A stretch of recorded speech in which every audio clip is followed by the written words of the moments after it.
What is your personality in this hearing? Oh, no, sir. I just asked her to answer you. No, I ask you, what is your personality in this hearing? I don't have, sir. That's why I asked So you don't have? permission. Yes, sir. Let me remind you, attorney, if the chairman will not allow you to give advices to your clients, you cannot. Yes, sir. I understand, sir. You understand, but you never tell us that you go. I went No, to in the this committee, secretariat. not in the secretariat. Oh, I'm sorry about that, sir. Kung nagdududa sa'yo, yung subject nyo, dapat hindi na-consummate yung bypass, nagkabarila na. Nganga ang tomboy na pulis sa tanong ni Kong Paduano na tila parang nabisto ang pagsisinungaling niya dahil sa pag-analesa ni Kong Paduano sa nangyaring buy-bust operation. Sa kabilang banda naman ay sinita ni Kong Paduano ang isang babae na tila bumubulong sa likod ni Perez. At nang ito ay tanungin ay isa palang abogada kaya tinuruan nito na huwag kang magtuturo sa client mo kung hindi ka pinahihintulutan ng committee chairman. Sige, Congressman Paduano. Thank you, Mr. Chairman. RD, tsaka PD. May paraffin result ba? Nakunan ba ng paraffin result yung ano?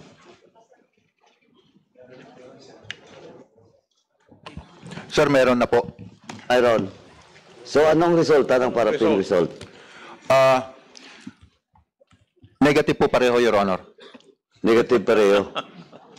O di, ayun. Napakagaling mong bumaril, binaril ka.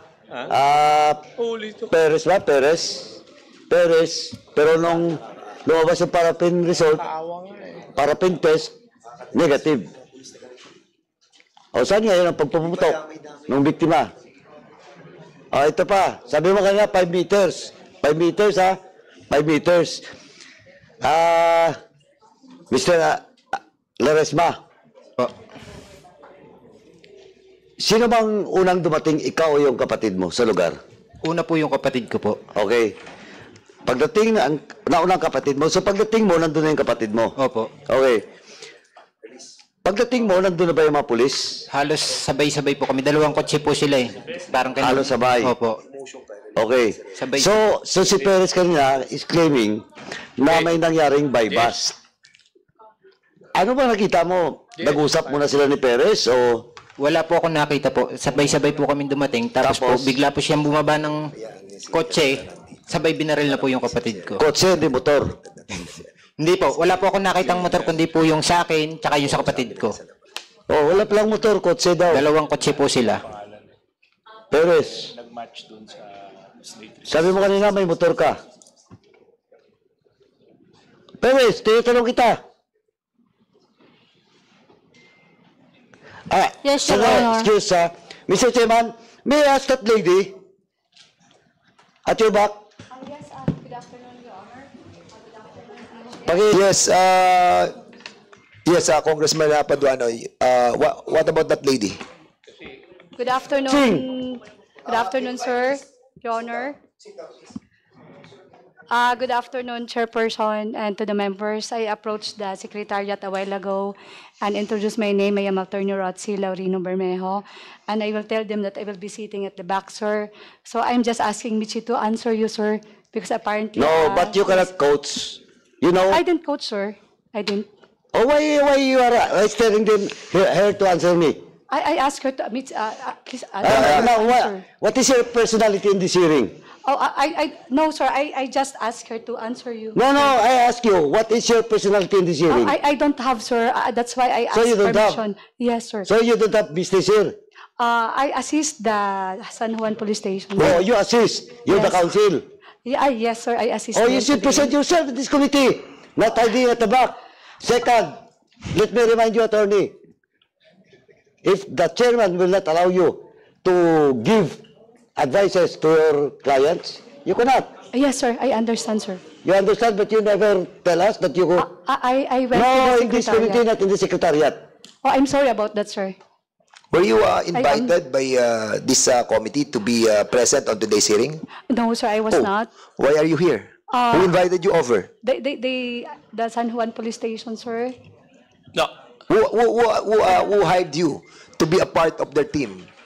It was the police station of San Juan. Police station, because the police station is being sorry, represented by the new chief of police, Sir, Hindi siya. Sir Lingan and the rest. So you were hired by Colonel Tay Layag to be his personal counsel. Yes, sir. I was But requested, you Mr. Chair. did not inform the committee or the COMSEC about your presence on today's hearing. I informed the secretariat a while ago, sir. Who among us? Over there. Na-inform ba kayo? I am so sorry, but I informed them a while Ngayon lang. ago. Ma'am, yes, sir, sorry. Mr. Chairman, Okay, but nevertheless, please, if you whisper or say something on those invited reserve speakers, you ask the permission of the chair. I advise. Otherwise, in the next time, we will putting you outside of this committee hearing. Okay? Go ahead, I Congressman. understand perfectly, Your Honor. thank you. Thank you, Attorney.